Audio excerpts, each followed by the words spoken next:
Hello everyone, I'm back again with this week's episode of Safe House, Chapter 23 by the Goddess Kim. So, quick note before we start, I am kind of sick, so my voice cracks in and out, and especially the last part I sound super weird. Um, Also there's a lot of S's, so I do stutter a lot because they're back to back, and it's basically a tongue twister at some point. But anyway, I hope you still enjoy. And the reason I'm still doing this, even though I'm kind of sick, is because I missed last week because of vacation, but it was fine because I had a whole bunch saved up because I did some over winter break. But anyway, I was worried that if I didn't do something this week, then I would have like something missing and I would miss this schedule like every Sunday kind of thing. Because I know some people are asking like, can we do more than every Sunday? I cannot do that. I am in the middle of exams right now. I can't do that. But anyway, sorry for making you wait. Anyway, I hope you guys enjoy. Uh, Without further ado, fanfiction. Yay! School was strange that day. Reporters were swarming the front door, some attention seekers practically throwing themselves towards them.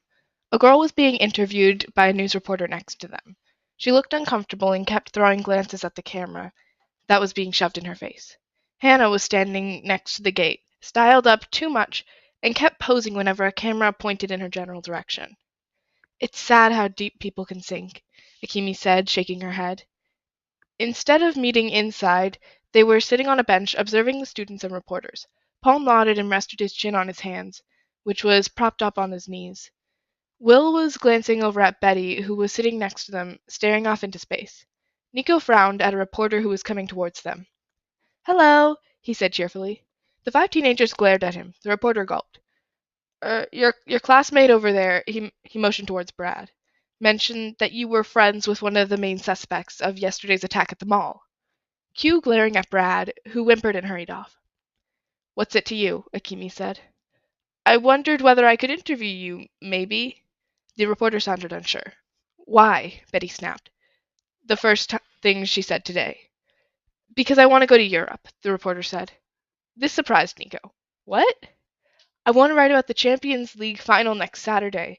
It's soccer, so you probably don't know about it, but it would be a dream come true. My boss said I can only go if I get him a statement from people who actually know the main suspect, which you are. So please tell me anything. I just want to go to Europe. The man was nearly begging them now. The five students shared a glance and then shrugged. Well, Gina was a nice girl, Akimi said. Betty nodded. I don't believe she did it. How did the police even get that idea? They found her bag at the mall with the idea in it. The witnesses said that she was the female part of the attackers, the reporter explained. I know it isn't much, but it gives people peace if there is a suspect. Okay, you have your statement. Have fun in Europe, Will said and waved. Wait, that's not enough. I need to get it on camera, the reporter admitted. What? Forget it. No soccer for you, man. The reporter let his shoulders hang down and nodded miserably. Okay, maybe next year. He started to trot off. Poor guy, Paul said. Yeah, Betty mumbled. Oh, fine, Will yelled. The reporter perked up. Really? If you must. Yes, the reporter started dancing around and singing, I'm going to Europe. Well, we have school in a few minutes, so hurry up, Akimi said. The reporter nodded enthusiastically and pointed his camera at them. Everyone looked at Akimi, telling her silently to do the talking. Gina was a nice girl, Akimi repeated her earlier statement. The others nodded. Nico felt extremely weird right now. Couldn't harm a fly, Betty butted in. She liked chocolate pudding? Paul said. And ice cream, Nico added. And cats. She was obsessed with cats, Will told the reporter, who nodded and shut off his camera. Thanks a lot. I'll think of you in the stadium. He sauntered off to the front gate, nearly losing his camera on the way. Half of the stuff you told him wasn't even true, Betty said. The other shrugged. Makes her seem less suspicious, Paul said. Maybe. The gong sounded, reminding the students that they had lessons to attend. Walking to the front door was harder than they thought. Apparently some of the other students had told the reporters that they were Gina's friends.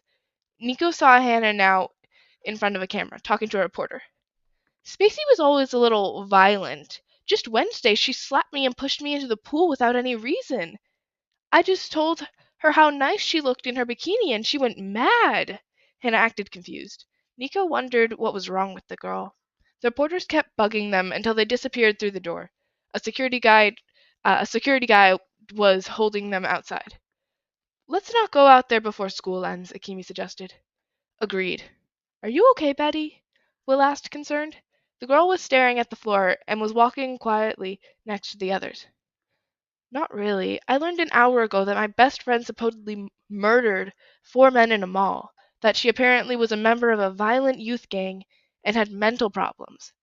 I want to believe she's innocent, but there's some proof that she was involved in it. I know Gina went to the mall with you yesterday, and that is a really bad coincidence, Betty told them. Will laid an arm around her shoulder and rubbed it comfortingly. Gina's innocent. We just have to find her. Betty nodded. Yeah, everybody knows what's out there. She motioned towards the door. They had reached the classroom. See you later, Akemi said. She took Betty's hand and pulled her into the room. Paul waved to the other boys and disappeared down the hall. Will sighed. This is going to be a long day. Nico met Cole Lambton, or Creepy, again in English. He winked at Nico and sat down next to him. Nico wanted to punch him, but the teacher was already there, so he could only send him a death glare. Creepy looked away. Akimi was in her usual spot in front of Nico. She leaned backward and whispered, Ready for the test? Test? Nico asked. Akimi nodded. I told you about it on Monday, remember? No? In that moment, Mr. Ironfence laid a worksheet on Nico's table. Nico looked at it and found that he didn't know the answer to even one question. Akimi, he whispered. The Japanese girl turned around. Need help? She teased. Maybe a bit, he admitted. I could help you, Creepy suggested. Nico glared at him. How about no? He hissed. So you're playing hard to get? Creepy laughed. Akimi gagged, and Nico sent him a disbelieving look. Shut the shut the fuck up or I'll make you. Aw, I know you want it, Creepy said and wiggled his eyebrows in what should be a suggestive way. I'm pretty sure I don't, Nico replied. Silence now, concentrate on your tests, Mr. Ironfence called. Nico looked down again. Who founded Filch's Landing? Nico picked up his pen and started writing an answer. The same guy who founded King's Landing, King Finch. He blamed it on Annabeth. She was the one who introduced him to the books and TV show that was currently running its first season. Where does Boo leave presents for Scott and Jem? What kind of question was that? What about the people who didn't read the book, like Nico? Well, the test was to show whether they read the book. Anyway, Nico needed an answer. Under their pillows. He's a tooth fairy, but people are afraid of him because of his name. Yes, that sounded totally true. But Nico didn't care. Creepy was staring at him again, something that irritated the son of Hades to no end. It was his fault that the next answer consisted of swear words. This was sure to get him a fantastic grade, but it wasn't that big of a problem. After they found Gina, which was hopefully today, they would go back to camp. Maybe then Gina could join the hunters, or they waited until her name was cleared. He focused on the last question. For what does Uncle Jack reprimand Scott on Christmas Eve? Nico thought about the question for a while. He didn't know anything you could be reprimanded for on Christmas. He didn't think his mother ever did that. Or maybe she did, and Nico didn't remember. But he could delve more into that matter of his non-existent childhood memories later. Creepy poked him. Nico nearly jumped out of his chair at that. He decided to ignore him. That was what you're supposed to do, right? Ignore them? For poking other people. He looked up at Mr. Ironfence. A girl gave her sheet to him and sat back down. The teacher was reading through the sheet, a red marker in his hand. For a moment, Nico wondered what Mr. Ironfence's reaction would be to his sheet. Only one way to find out. He wrote his name on the top of the paper and stood up. Mr. Ironfence smiled at him kindly and took it. Nico hurried back to his seat. Mr. Ironfence was finished correcting the girl's test and focused on Nico's. The teacher's eyebrows nearly disappeared in his hair, and he looked up, frowning at Nico. Nico blushed a bit and looked to his table. Creepy poked him again. It was silent for a while until Mr. Ironfence snorted. Some other students looked up.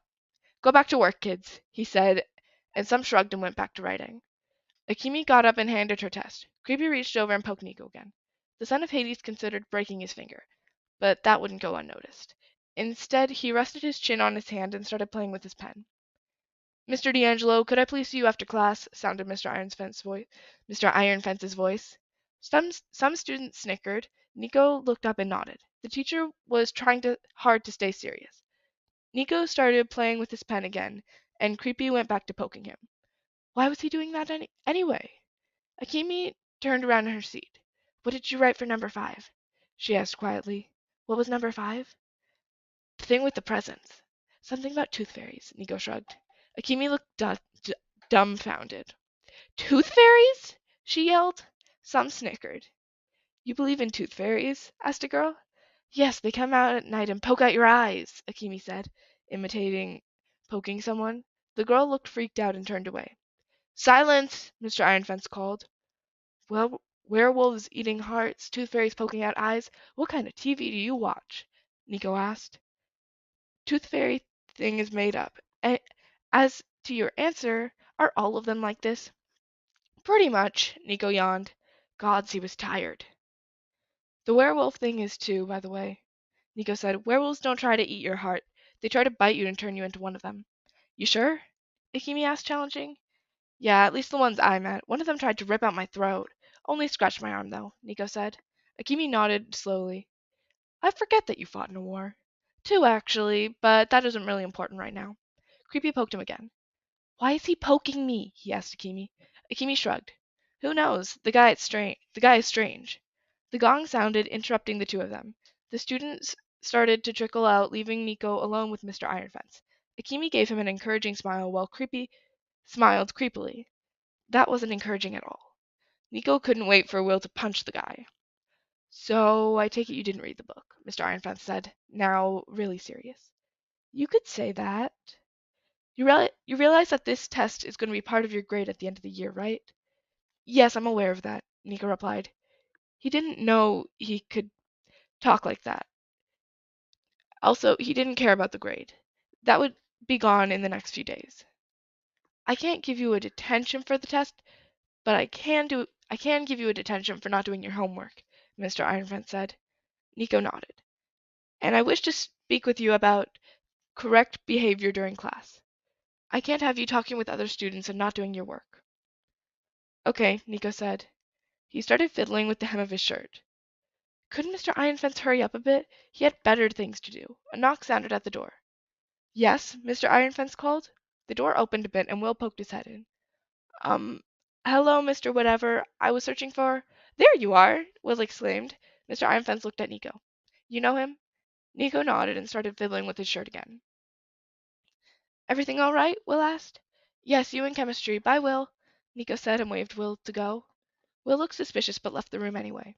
Mr. Ironfence was looking at Nico again. "Sometimes bad behavior are signs of problem at home or in school. Is anything bothering you?" "I'm being accused of being a terrorist, and a friend of mine is on the run from the police. Also, that guy sitting next to me, yeah, he kind of sexually assaulted me yesterday. Other than that, I'm fine." Mr. Ironfence probably wouldn't react well to that, but maybe telling him part of it might help. Nico took a deep breath. "That one guy kissed me yesterday, and I didn't really like it." Mr. Ironfence looked shocked. "Who did? The boy right now?" "No, that's Will. His name is Cole Lambton or something," Nico explained. "Will kissed him too, but he actually liked that." "That's sexual assault, you know that, right?" Mr. Ironfence said. He leaned forward on his elbows and tried for a comforting look. "You can come talk to me whenever you want." Nico nodded. The teacher wrote something down on a sheet of paper. "I'm not the school counselor, but maybe talking now would help you." Nico seriously doubted that. He just wanted to go to chemistry now. It was a mistake to tell Mr. Ironfence. "How did you react to that?" the teacher asked. I, I punched him in the face." Mr. Ironfence raised an eyebrow. "That's not exactly the best way to react." "Well, it's the best way for me," Nico muttered. Mr. Ironfence didn't seem didn't seem to hear. "Have you told anyone?" "That helps in such a situation." "I told Will," Nico replied. "That's the boy who is here right now. And how did he react?" "Something about beating him up." Mr. Ironfence sighed. He clearly thought they were helpless.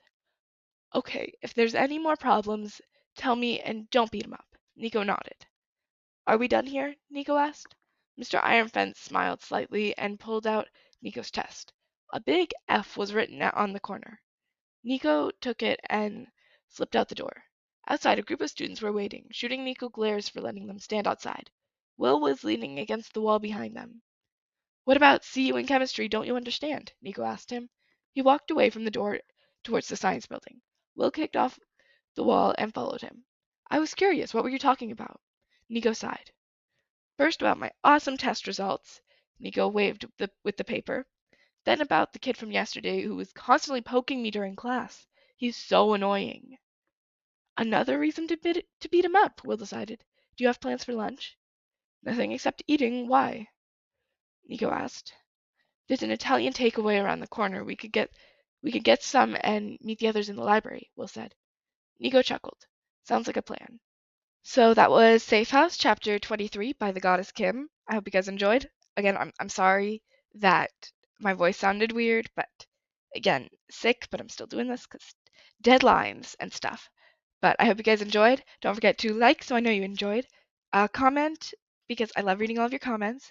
Share to all of your Percy Jackson and Solangelo obsessed friends. Subscribe so that you don't miss all the ones after this.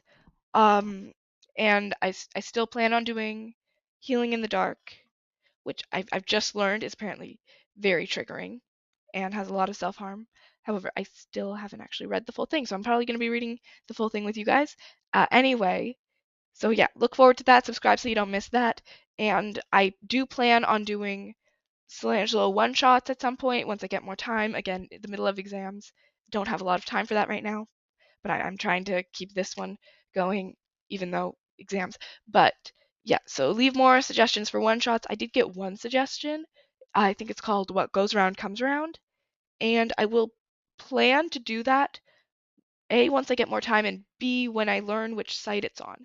Because I did get the name, but I want to know which, like, is it on AO3? Is it on anything else? Wattpad? I don't know.